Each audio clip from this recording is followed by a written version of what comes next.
तर hi guys, welcome back to Ansh Angel blog. आणि मी त्यांची मम्मी आहे. आणि ॲक्च्युली मला आजपासून मी पण टाकणार आहे त्यांच्यासोबत ब्लॉग.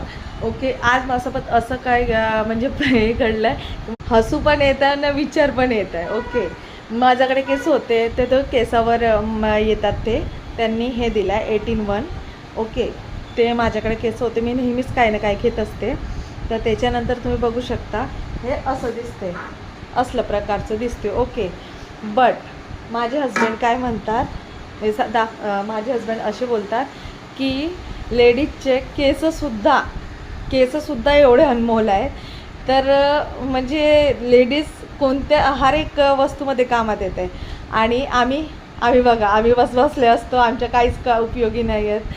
मग मी त्यांना म्हटलं, बघा तुम्ही जिथं किंमत करत नाही तिथं म्हणजे सर्व जगाला किंमत आहे. आणि तुम्ही तुमच्या वाईफची किंमत करत नाही. तर खरं खरं सांगा, कोणी आपल्या नवऱ्याला या म्हणजे असा केसावर काय काय वस्तू घेतलेले, कमेंट बॉक्स चालू आहे, कमेंटमध्ये नक्की कमेंट करा आणि फॉलो नक्की करा माझ्या मुलांच्या अंश एंजल ब्लॉगरमध्ये. बाय.